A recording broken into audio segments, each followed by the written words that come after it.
let's go back to the investor's quadrant. Ano ibig sabihin? Ang paniniwala kasi natin, pag investor ka, kailangan marami ka talagang pera. Alam ba ninyo na marami mga investors na hindi naman talaga nila pera ang ginagamit nila? Dito, mali sa isang empleyado ang nangungutang. Mali sa self-employed ang nangungutang kasi ang pinagtatrabahoan niya, ang kanyang ninenegosyohan ay yung nagpapautang lang. In the quadrant of the investors, ang ginagamit nila pera ng ibang tao. Like you can borrow money from the bank.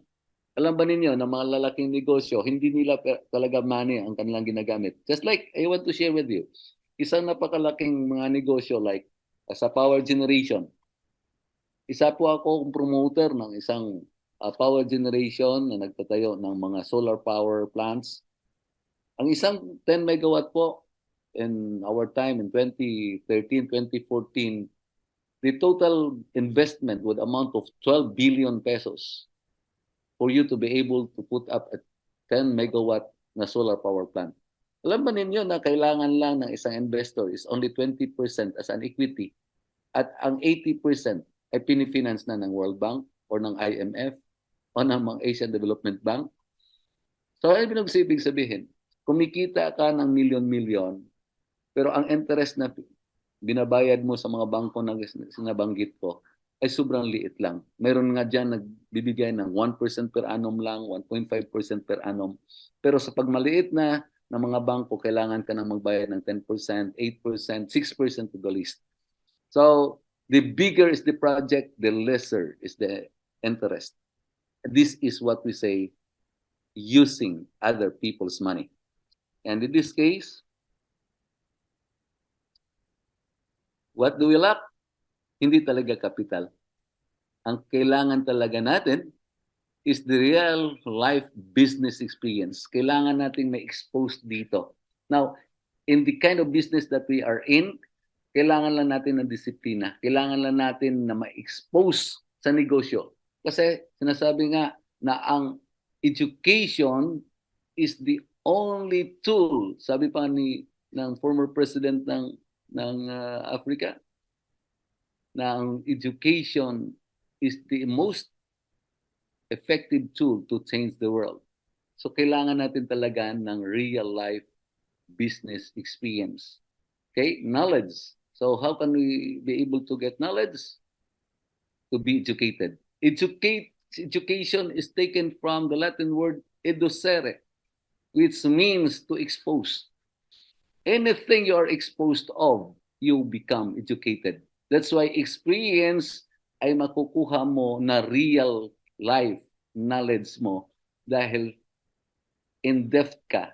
Personal mo siyang na-experience. Okay? So yan ang unang-unang pinakamalaking contribution or kailangan elemento para makapagnegosyo. Isa pa, kailangan ready ka intellectually, physically, but more especially emotionally. We need that emotional maturity. Anong ibig sabihin? When trials, turbulence, and problems come, you are not being shaken because you know that you can resolve all of this because you have that emotional maturity. Hindi ka basta-bastang bumibigay. Emotional maturity and strength of character. That's why tutuloy tayo dito sa My Stats natin with this saying, whatever the mind can conceive and believe can be achieved. Hindi ko sabi yan. Sabi yan ng kaibigan natin is Napoleon Hill. Strong and deeply rooted desire is the starting point of all achievements. Yan ay sabi again ni Napoleon Hill. So let's go. Let's focus on the 5 fingers that represents the metaphor of the Midas touch. Let's come to the index finger. Ano bang ibig sabihin nitong index finger natin? Index finger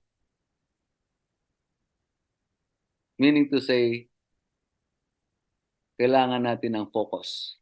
Ano bang focus? Kung sa Tagalog, tutok. My friends, kahit hold up yan, kailangan ng hold upper na tumutok. Kasi kung may mag-declare sa iyo ng hold up ito, pero wala namang nakatutok sa iyo, loko-loko ka para ilabas mo wallet mo.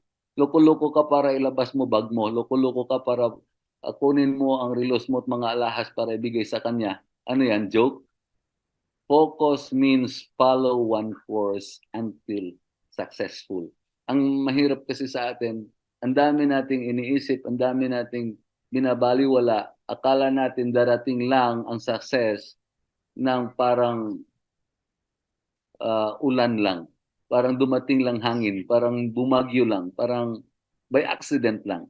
Success does not come by accident. You need the most essential element for you to be able to attain success by having focus. Kailangan natin, kaya mga kabayo na dati ginagamit sa kalesa, nilalagyan sila ng piring sa mata para mag-focus sila. Hindi sila mag-entertain ng peripheral vision nila. So focus in business is very important. Focus in battle, in business, and in life. The power of unrelenting focus ang kailangan talaga natin. Okay, that represents our index finger. The middle finger on the other hand, the middle finger natin on the other hand, represents kung ano tayo. What's in a name? Ano bang brand mo? Okay? Bakit kailangan natin tawagin ang isa tao talaga sa pangalan niya? The sweetest language in the world is by calling you ng pangalan mo. Pag tinawag ka, special yan. Kaya nakakatawa minsan na ang tawag lang sa iyo, huy. Kasi wala ka talagang brand. Okay? Bakit ba bumibili ka ng Rolex instead na totoong Rolex? Pwede ka naman bumili ng fake na Rolex. Diba? Marami naman dyan made in China. Being good is not good enough. Ibig sabihin, kung mayroon kang ginagawa, hindi tawag sa iyo si Mr. Networker, hindi tawag sa iyo si Mr. Empleyado lang. Only empleyado ng San Miguel yan. Empleyado ng Bangko Sentral yan. Empleyado sa White House yan. Empleyado sa Malacanang yan. Okay? May brand ka talaga. At you don't need to be ashamed of that brand. You need to be very proud of your brand, of your name. Kasi hindi ka tatawagin ng Mr. Sio Anso kung lawyer ka. Si attorney ganito ka talaga. Si doktor ganito ka. Yan ang brand mo. Yan ang pangalan mo. Kaya kailangan mong panindigan yan. At hindi lang dapat simply ka lang na good. Good is not good enough. You must be excellent. Kaya sabi natin, dito kailangan natin idagdag ko rito yung pinaka-magic word pagdating sa branding. Anong kailangan dito? Kailangan mo yung obsession sa bawat project na gusto mo. Ano ibig sabihin? You must be obsessed. Ano bang ginagawa ng mga obsessed? Yung mga obsessed sa isang bagay, obsessed sa isang tao, hinahabol nila yan. Kung obsessed ka sa isang babae, nako, natutulog yan. Ino-occupy pa rin ang utak niya because of that obsession niya dun sa isang babae na yon. Kung obsessed siya sa isang bagay, libawa, obsessed ka sa isang kotse, natutulog ka na, lumalakad ka, minsan pinanaginipan mo pa, minsan nababangungot ka pa, minsan habang natutulog ka, nangyayari ito sa mga kahit na sa anong klase ng tao. Minsan may kaibigan ako na hilig sa sugal. Yun ang obsession niya. Natutulog siya, numero ng baraha ang kanyang yung mga iba dyan na nagluloko, nagluloko sila, pangalan ng ibang babae ang sinasambit nila habang natutulog, kaya nabibisto ni Mrs. Kasi doon ang obsession niya. The same is true when you are obsessed to success. Dapat habang yan ang pagkain mo, yan ang hininga mo, yan ang iniisip mo, yan ang nag-occupy. The problem with us is akala natin pag gumagawa tayo ng isang bagay, pwedeng dumating yan by accident lang. So this is the branding. This is the leader natin na dapat i-follow. So marami tayong kino-consider pagdating natin sa nasabi nating obsession. Obsession para ma-realize mo yan, maraming contributory factors yan.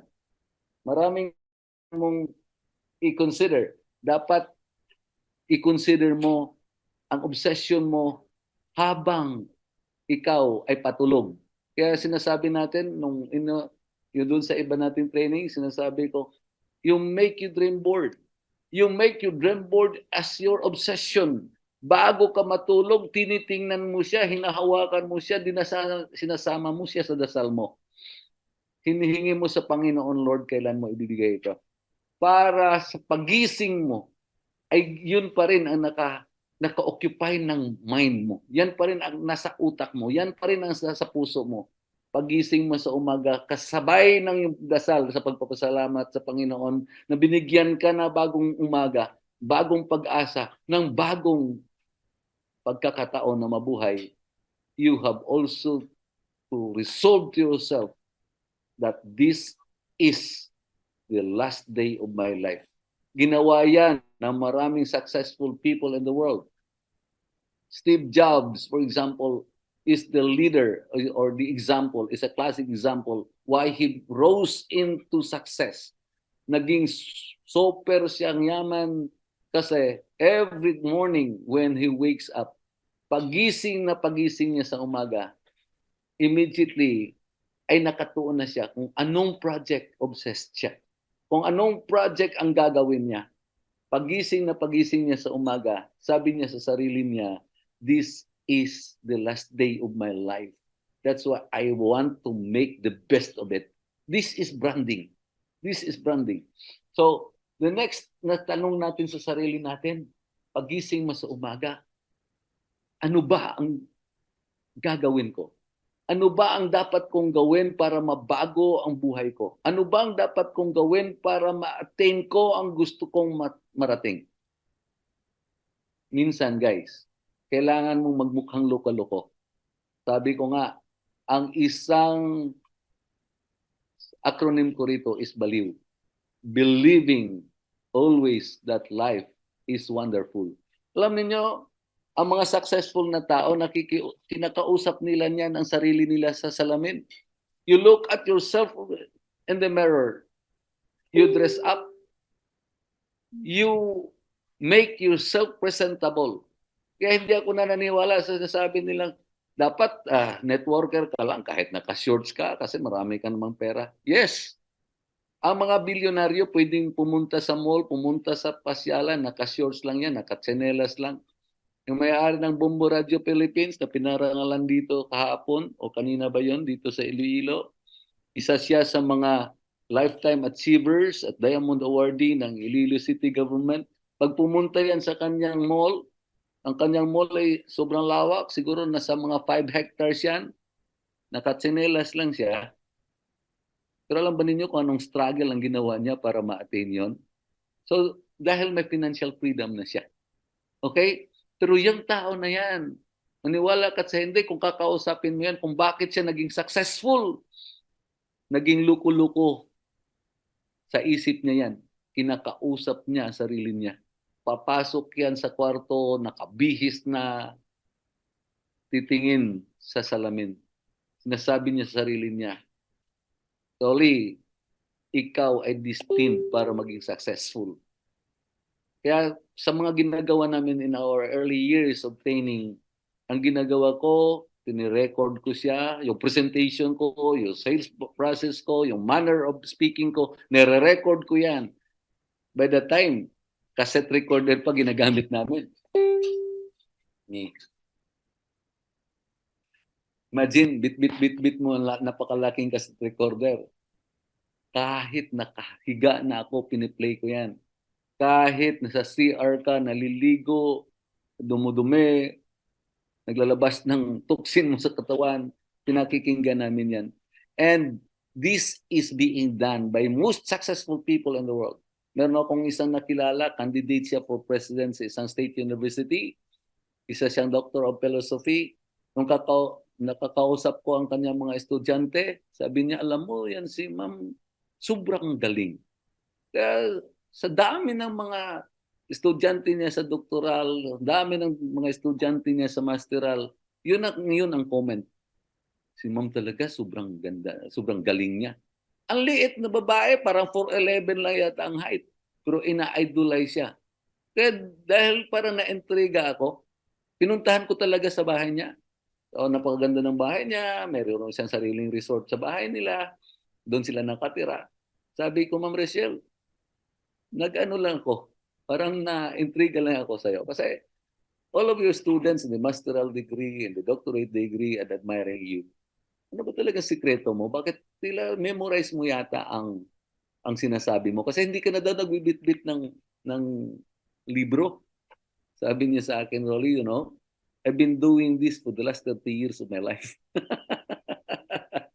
At alam mo, nung nag-aaral ako, alam mo, yung cassette recorder, lahat ng lessons ko, binabasa ko, nire-record ko. Habang natutulog ako, nakaplayan. Habang nasa CR ako, nakaplayan. Habang nagluluto ako, nakaplayan. That is obsession, my friends. That is because she wants her name to be imprinted on people. Now, in any kind of business, kahit product-based yan, service yan, tangible yan, kung obsessed ka, marami kang dapat na time na ilagay dyan. Dapat na pag-iisip, na concentration. So, ang pinakasumarinan, tawag natin, obsession. Ang obsession hindi masama. Hindi yan dahil obsessed ka sa isang bagay ay makasama. Pag obsessed ka sa iyong misyon, mga military, yung mga mercenaries natin, yung mga may misyon para ibaga dyan, mga babae ginawang DPA para makapasok sa mga sindikato. Kung hindi sila obsessed na ma-resolve ang kaso niyan, hindi nila isusugal buhay nila. Imagine, because of their mission, they become obsessed para ma-resolve yun. Parang sweldo, doon sa mga hindi naman naging masyadong ma-resolve ang kanilang trabaho. But because they place it in their minds, they place it in their heart, they make it their being in life. Okay. So, masyadong mahaba tayo dun. The ring finger is all about the relationship. Alam niyo, guys, sobrang importante ang relationship, especially in this kind of business of ours. That's why si Sir Jesse, si Sir Dada, napakaganda ng relasyon nila. Napakaganda ng relasyon nila ni Ma'am Shirley. Kasi sa bahay man, sa negosyo man, sa trabaho man, o kahit sa married life, napaka-importante po na relationship. Napakaraming naging hindi successful na tao despite na napakagaling nila because ang karelasyon nila ay hindi tugma doon sa ideals nila. Relationship counts a lot. Meron akong isang partner, sinusuportahan namin, binibigyan namin ng allowance, talagang pinapasok namin sa training, kaya lang hindi talaga siya mabago. Sabi ko nga, piki talaga ang loko-loko na to. Kasi kung ginto yan, konting hinang lang, konting punas lang, sabi kikinang na siya. Pero yung talagang hindi talaga siya, kung fake talaga siya, kung plated lang talaga siya, magmumukha lang siyang gold, pero hindi naman talaga siya gold. Pero ang gold talaga, kahit na madumihan pa siya, kahit na maapak-apakan pa siya, kahit na mailibing na yan siya, pag nahukay mo, konting punas lang, babalik ang puto niya. The same is true and the basic requirement din sa isang relasyon. Kaya isa pag-aasawa, isang napaka-importante na elemento.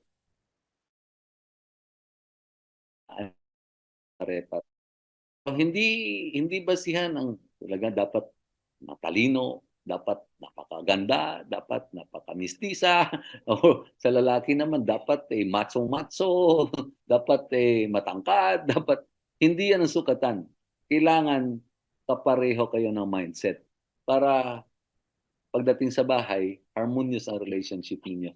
You can never raise children with good morals and good values kung kayo mismo na mag-asawa ay bawat uh, pagkikita ninyo ay away kayo ng away. Okay? So, sobrang importante ang relationship. That's why we represent the ring finger in the relationship. Sa buhay kasi may mga raming rings. Okay? Pag nag-boyfriend, girlfriend pa lang, engagement ring muna. Okay? Pag ikinasal, mayroon na tayong tinatawag na wedding ring. Pero ang last na ring, ang pinaka-importante. Kailangan i-endure whatever suffering. You can do a good deal with a bad partner. Kahit sa anong negosyo, kahit sa anong relasyon, kung ang partner mo ay hindi talaga maganda, hindi talaga kayo magkakasundo, hindi kayo aasenso. That's why, sabi ko nga, sometimes we really need to learn how to say no. We really need to turn down some offers. We really need to select the people to whom we are going to go with. Bakit? Marami tayong mga kasamahan. Like ito sinasabi ko, na isang tao na tinutulungan namin, sinusuportahan namin, dinadala namin sa training. One time, may pinasukan kaming kumpanya. Sabi ko, pinuntahan ko pa sa bahay. Pagdating ko doon, sabi niya, ay partner, pasensya. Pero kasi, ang kabro ko sa religious organization ko na ano na na OOan ko na. Sabi ko, alam mo, politiko yan at parang elite ang kanyang tingin sa sarili. I just don't know, ha? Pero ang hirap kasi, baka sa halip na ikaw ang suportahan, ikaw dapat ang mag-support sa kanya. So, because of his word of honor, sabi ko, I respect naman. So, what happened? After 1 week, tinawagan ko siya. Sabi ko, kumusta? Eh, kuya, wala pa talaga akong invite. Eh, lumipas ng buwan. Eh, kuya, may invite na ako. Okay, congratulations. Naka-invite ka na rin sa wakas. Eh, after 1 month, tinawagan ko ulit. Kamusta? Eh, kuya, isa pa rin ang ano ko eh. Isa pa rin ang invite ko. Sabi ko, kung magkatabi tayo, mababatukan kita. Ginawa mong asawa ang downline mo? Sabi ko, ganyan, baka magalit sa'yo. After 6 months, siguro yun, tinawagan ko ulit. Kamusta? Sabi niya, marami na kuya. 12 na. Tinawagan ko ang upline niya ngayon. Yung sinasabi niya doon siya talaga magpapa-affiliate. So sabi nitong partner natin eh, nakadalabing-dalawa na rin siya sa wakas. Sabi niya, anong 12? 2 lang. Sabi, bilang 2 pala. Ano ibig sabihin? Kasi yung leader niya, yung partner niya, eh hindi niya pwedeng mag-request siya. Okay? So there are really perils in partnership. Maraming mga danger pag hindi ka marunong mamili ng partner. Hindi ibig sabihin dahil ina-idolize mo siya ay magiging magaling na partner siya. Sometimes you really have to study kung anong klaseng qualities meron siya. Kasi kung magpa-partner kayo sa negosyo at hindi mo man lang siya mapakiusapan, hindi man lang siya pwedeng mag-support sa iyo, anong klaseng partner siya? It's fun to do business with good people, my friends. So when you do business, kaya ang sinasabi namin, kailangan mong aralin ang human relationship. Kailangan mong matuto on how to deal with people. Bakit? To deal with people, kahit anong klaseng tao siya, kung marunong ka makipag-deal, alam ba ninyo? Sabi nila, eh, demonyo yan. Paano ako makakasama dyan? Eh, demonyo yan. Hindi ko nga pwedeng sumama dun. Kasi akala mo, santo ka. Kaniwala ka, si Satanas, ang daming barkada niyan. Kasi kung walang barkada si Satanas, walang kakuhort si Satanas, hindi sana walang mga loko-loko sa mundo. Walang mga pasaway sa mundo. Eh, mas marami pa nga sila siguro sa mga matitino. But what I'm saying, you don't need to bow down to their level, to step to their level, but you need to play around with them. And if you have the skills of doing relationship, on human relations, kaya sinasabi natin, the best people who know how to adjust with people are people in sales. Bakit? Hindi mo alintana kung anong klaseng karakter meron siya, kung anong habit meron siya, kung anong personality meron siya. Kasi kakulangan lang sa exposure, kakulangan lang sa knowledge, ang insecurities. Your fears, your insecurities, kasi kulang ka lang. Just like when we started. Kasi nag-umpisa ako mag-training as a salesperson, especially in the insurance industry when I was only 18 years old. So, after 1 week of training, sabi sa akin ng supervisor ko, sabi niya, nakita yung bahay na yan sa gitna ng palayan, may malaking bungalow doon. Sabi niya, huwag kang lumabas sa bahay na yan hanggat hindi ka maka-close. But because of lack of confidence, my friends, lack of training, lack of exposure when it comes to relationship, wala akong alam kung paano ko i-play, kung ano ko i-adjust ang sarili ko. Lumalakad ako sa pilapil, ang pananalangin ko, sana walang tao. Sana walang tao. Sana walang tao. Totoo nga, dumating ako sa bahay na walang tao. So napauwi na ako, pabalik na ako doon sa supervisor ko. Sabi ko, loko-loko ako, ano? Di ba commission basis lang ako? Wala naman akong sweldo rito. So kung lahat ng bahay na pupuntahan ko walang tao, paano ako kikita? Di ba? So ibig sabihin, hindi kailangan na matakot ka kung anong klaseng tao. Like, in my other training, meron akong isang 4-piece na ginawang milyonarya. After several months of training, kasi every 15 days lang or twice a month lang ako nag-conduct ng training sa kanila. After 3 months, nabigyan ko na sila ng kompleto na course. So, binigyan ko sila ng certificate of completion. Ito ngayon, kailangan niyang i-close ang regional director sa Bureau of Treasury. Kailangan an investment portfolio. Sabi sa akin, sir, samahan mo ako. Sabi ko sa kanya, luko-luko ka, no? Di ba tapos ka ng 3 months na training natin? Sana certificate mo. Sabi niya, dito sir, sa bag. Halika, bigay mo, sauli mo sa akin yan, pupunitin natin. Kasi walang kwenta sa'yo yan eh. Hindi mo kasi na-internalize. Whatever you have learned, kailangan mo siyang i-execute. Ibig sabihin, kailangan mo siyang i-practice. Kailangan mo siyang i-apply. Anong saysay ng training mo na to, kung ang naririnig mo, pumasok sa kaliwang tenga, lumabas naman sa kanan, kailangan mo siyang ilagay sa utak mo. Papasukin mo kaya ang tenga, magkabila yan. At ang sa gitna niyan ay utak. At kaya ang tenga, pag kinuha dyan sa mukha mo at pinagdugtong, ang mukha niyan ay parang puso. Kasi yung narinig ng tenga mo, pagpasok sa utak mo, dapat isa puso mo yan. Pag nasa puso mo na yan, kailangan mo na siyang i-execute. Kailangan mo na siyang i-apply. Kailangan mo na siya kasi nasa puso mo na siya.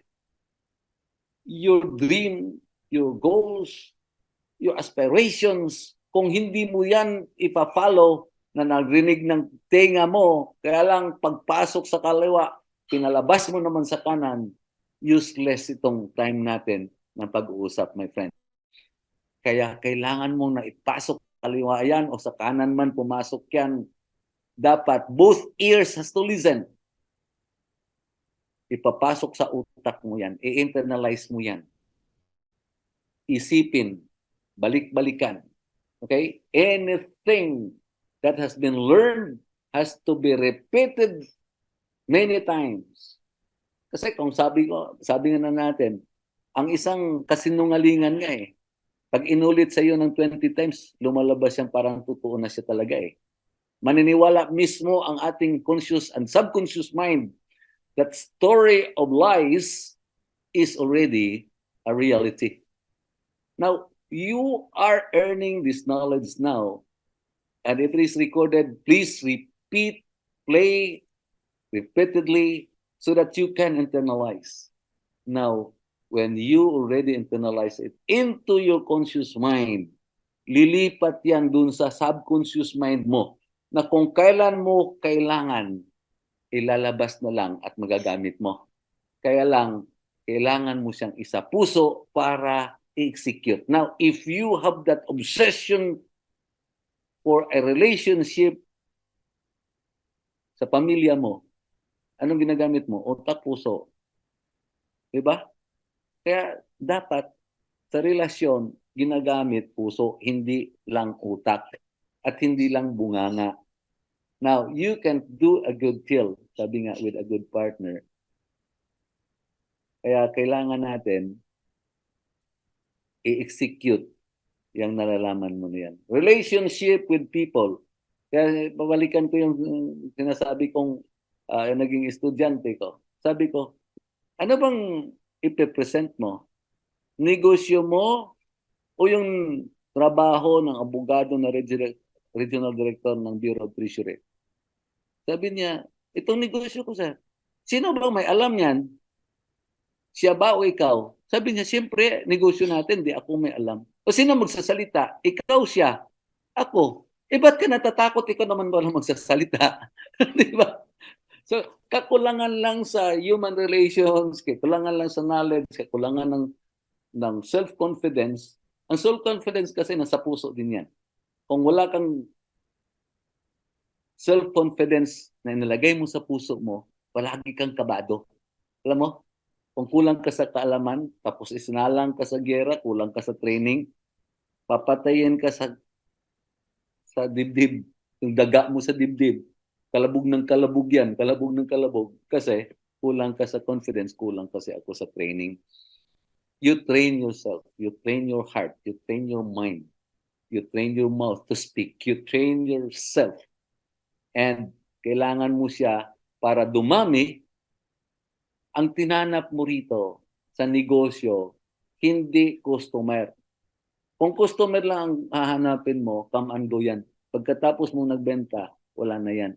But if you look for partners, especially in this early stage of our business, what you are going to look at to find is a good business partner. Yung partner mo na mag-compose ng team mo. Okay? Kasi yan ang pwedeng maging pillars mo to build your own empire, to build your own company. Company na hindi kompetensya ni ano ha? ni 45. Ang ibig sabihin, kasama, magiging kapartners mo dito sa negosyo na gagawin mo. So, mas importante na yung nasa utak mo ay ma-irradiate mo, mahawa mo ang ibang tao, especially your partners in the future. So, let's come to the next relationship that works. Falling in love is easy. Staying in love is hard. The same is true sa negosyo. The same is true sa success. Pwede kang ma-in love sa isang bagay, sa isang tao. Ang problema mo, how to keep them. The same is true sa business partnership. Pwede ka makahanap ng business partner in a time. Kasi pwede mong bayaran lang yan. O sige, bayaran kita, ikaw partner ko. Industrial ka, okay. O ikaw ang technical partner ko. Babayaran mo lang siya. Kaya lang, kung hindi ka marunong makisama, hindi ka marunong makipag-deal sa kanila, kasi minsan, we tend to be very powerful. We tend to be very superior. Sometimes, gusto mo kasi ikaw ang leader, kumbaga, ikaw talaga ang susundin. Ikaw talaga ang magli-lead. A boss and a leader is different. Okay? The boss orders. The leader, siya ang mangunguna. So, if you want to become a leader, especially in this business, you show your people how you invite people. You show your partners how to gather more partners. Pero kung ikaw ay ayaw dito sa negosyo na to, edi yan ang hindi mo ginagawa. Okay? Falling in love is easy. Again, But staying in love is hard. Finally, we come to the little finger. Dito sinasabi ko yung metaphor ng isang professor na kumuha ng isang canister, nilagyan niya ng golf ball, ng ping pong balls, tapos inangat sa harap ng kanyang mga estudyante. At tanong niya, is this full? Sigaw ng mga estudyante, yes, it's full. Tapos, pinasukan niya ng mga marbles. Dami pang pumasok. Inangat niya uli. Tanong ng mga estudyante, is this full? Sagot ng estudyante, yes, it's full. Kumuha siya ng buhangin. Sinaksak niya doon. Ang dami pang pumasok. Okay? So, inangat niya uli. Is this full? Sagot ng mga estudyante, yes, it's really full. Kumuha siya ng beer, binuksan, tapos inilagay ang laman sa canister. Tapos inangat uli. Is this really full? Sabi ng mga estudyante, yes sir, it's really full. So naghihintay ang mga estudyante kung anong ibig niya sabihin doon. Okay? Sabi niya, the ping pong balls or the golf balls represents the most important things in our lives. Ang kabuhayan natin, ang pinagkukunan natin ng ating pang-araw-araw, ang pamilya natin, pamamahay natin, ang pag-prepare natin ng future. These are the most important things in our lives. Ano naman itong mga marbles?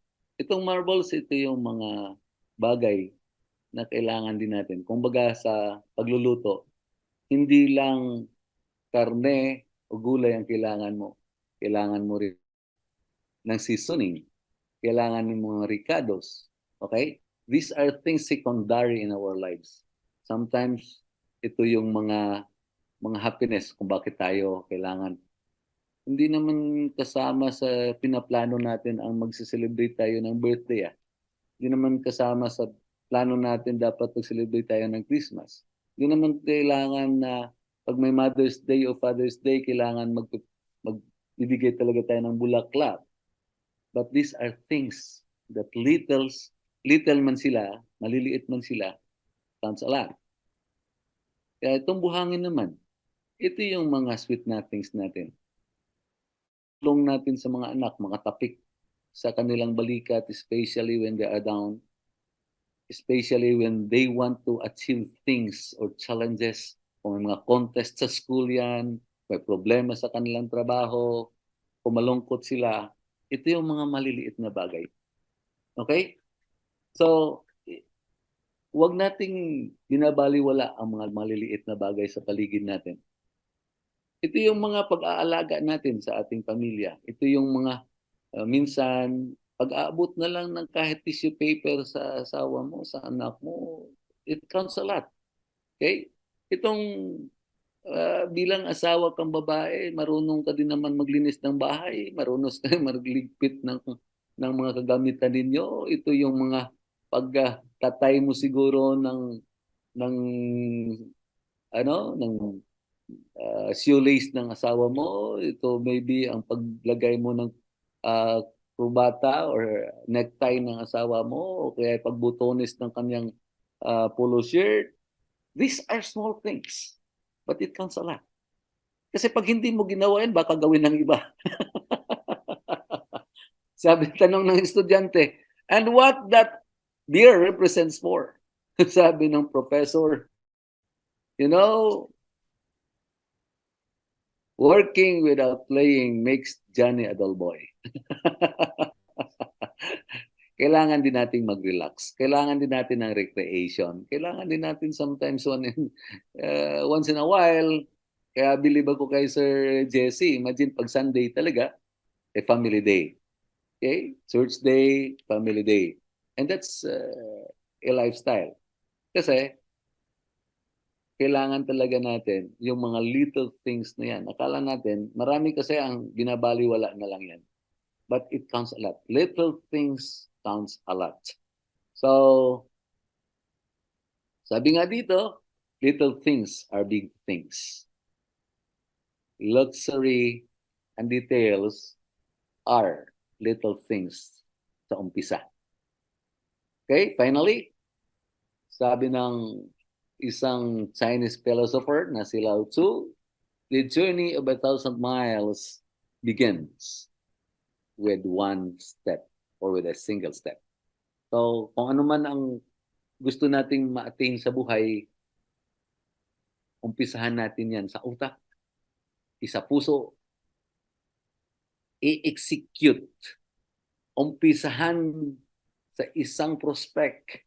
Umpisahan sa pag-aral ng mga components ng produkto mo. Kung anong benefits ng produkto mo. Umpisahan sa pag-aral at pag-compile ng mga testimonies, ng mga materials, at umpisahan mo na mag-recruit, mag-prospecting, okay? Mag-recruit, mag-present, mag-demo, hanggang sa mag-close. Pag na-close, it doesn't end there. The moment na close mo na yan, meron tayong tinatawag na service after sales. So yung service after sales na yon, yan ang pinaka, kumbaga, pandikit. Ito yung pinaka-adhesive. Ito yung pinaka, tawag dito. Yan ang magbabind. Okay? Ito yung magbabind sa relasyon mo sa mga clients mo. Now, in our business, hindi lang ang clients ang consideration natin sa isang tao na pumasok sa ating organization, but business partners. That's why we really have to learn the human relationship. We have to really have to learn how to treat them well, how to train them, how to multiply ourselves. Kasi kung ikaw ngayon nakaharap dito, ang tingin mo sa sarili mo ay ordinaryo kang tao, mali ka pare, mali ka mare, mali ka kaibigan. Ikaw ay special na tao. Ikaw ay hindi lang tao. Ikaw ang pinaka-unique na creation ng Panginoon kasi we are created in the image and likeness of God who created us. Imagine ba naman, special tayo na ipinanganak. Kaya kailangan mong mahalin, ipagmalaki sa sarili mo. Huwag naman sa iba. Pagmalaki mo sa sarili mo. I am not nobody. I am somebody. I am special in my own way. I am a unique being. Kung may pagkakaiba man kami sa ibang tao, it's because I have my self-confidence. Iba ang tingin ko sa future. Iba ang gusto kong mangyari sa pamilya ko. Mamumuhay ang pamilya ko ng simple. Simple because hindi ko pinoproblema ang pagpaaral ko sa mga anak ko, hindi ko pinoproblema pambayad ko ng kuryente, telepono, tubig, hindi ko pinoproblema kung anong sasakyan ang gagamitin ko, hindi ko pinoproblema kung saan gusto pumunta ng pamilya ko. Hindi ko pinoproblema pag nagkasakit ang mga member ng pamilya ko, ang asawa ko, ang anak ko, ang mga extended family ko, may tatakbuhan sila, may huhugutin ako. That is simple living. That is simple life. Hindi simple na dahil sabi mo nakakain ako na 3 beses ang araw. Hindi simple yon. Kasi pag nagkasakit ka, wala kang huhugutin, wala kang savings, wala kang ipon, wala kang reserve. Hindi simple na naiinggit ka sa kapitbahay mo na ang dami niyang appliances. Ikaw, lumang-lumang television, 20 years old na, hindi mo mapalitan. Hindi simple na pag nagyayaan ang mga kaibigan mo, ang mga kabatsmate mo, or maybe mga, sabi nila, sige, mag-reunion naman tayo. Eh, ay, sorry, hindi ako magkasama. Bakit? Wala akong pang gastos. Yun ang hindi simple. Simpleng buhay, gawin mo, magnegosyo. This is the best business that we ever have. Bakit? Walang negosyo po na ang capitalization is 2,500. Sige nga, sabihin niyo sa akin, kung sino dyan ang may nakikinig, sabihin niyo sa akin, anong negosyo na pwede kumita ng millions starting with 2,500? Okay? In network marketing lang po. At dito lang sa 45, pinakamaliit na entry, 2,500, pwede kang maging multimillionaire. Kasi kung gusto niyo ng malakihan, marami akong pwedeng i-recommend sa iyo na malakihan. Okay? Kaya lang, if you want to start muna sa maliit, kasi lahat naman ng mga malalaking kahoy, malalaking fruit trees, malalaking puno, ang seeds niyan maliliit lang. You start planting with a small seeds, and that seed will grow into a bigger tree. It will bear fruit. Ang fruit lang naman importante sa'yo, or maybe ang kahoy ang importante sa'yo. But it does not mean na nag-umpisa ka, hindi ka na nagtatanim ng mga prutas na kasing laki na ng katawan mo kaagad at tatanim mo. Di ba? Maliliit lang muna. And we are very fortunate with 45, with 2,500. Sabi ko nga, yung nag-a-abroad, kailangang gumastos ng kung ilang libo yan. Maybe, ano pa lang, passport pa lang, nasa 10,000 na mauubos niyan. Bakit? Hindi ka pwedeng kumuha ng passport na wala kang NBI clearance, wala kang galing sa statistics office na bine-verify ang birth certificate mo. 'Di ba? Minsan ibang mga NBI bago ka makakuha ng NBI may police clearance ka muna, may barangay clearance ka muna. Ang dami. Ngayon may gumastos ka ng 10,000, 12,000, may passport ka na. It doesn't mean na may passport ka makaka-abroad ka na. 'Di ba? Maghahanap ka pa ng agency. Pagdating sa agency, magti-training ka pa. Kung taga-probinsya ka, kukuha ka ng boarding house, magstay ka doon ng ilang linggo, gastos yan. To go to places outside of the country, akala mo napakasarap. Pero pagdating mo doon, 90% to 99% of your mind is being occupied ng problema kasi ang puso mo naiwan sa Pilipinas. Ang utak mo ay nandoon sa asawa mo, andun, ano kayang ginagawa ng mga anak ko, ano kayang pagkain nila, nakabihis ba sila ng husto, nalilinisan ba nila ang kanilang katawan, ang bahay, ang lahat ng yan, iniisip mo. Earning 25,000, 30,000 outside the Philippines, away from your love, of your beloved family members, makakaipon ka ba? Ang tanong. Guys, dito, just follow our system. Kailangan mo lang siyang isa puso. Kailangan mo lang siyang umpisahan. Kailangan seryosohin. Kailangan mo lang siyang maging obsession. Kausapin mo sarili mo. Are you contented with what you are now? Are you happy with your life now? Are you secured kung anong mangyari sa mga anak mo? Are you secured with your finances? What if emergency comes? Sometimes, sabi nila, para ka namang loko-loko niyan, kinakausap mo sarili mo. Guys, lahat ng successful na tao, kinakausap sarili. Bakit? That is the way how you project if you want to happen in the future. Kung anong gusto mong marating, kailangan kausap mo sarili mo. Hindi mo kakausap. Pag kinausap mo ibang tao, para alam mo, gusto kong makapunta ng Amerika. Gusto kong makabakasyon akong buong pamilya ko, magpunta kami sa Israel, sa Holy Land, ganyan. Sabi ng kausap mo. Sabi mo, gusto ko kung bumili ng sports car. Minimum wage earner ka. Kasi kung ibang tao ang kausap mo, mamaliitin ka nila, akala nila, talagang loko-loko ka. Pero kung ang sarili mo kausap mo, magkakaroon ka ng blueprint kung ano ang gusto mo mangyari sa'yo. Guys, thank you very much for your time. Thank you very much for your patience of listening to me. I hope everybody is enjoying, and I hope everybody will develop that dream to become successful one day.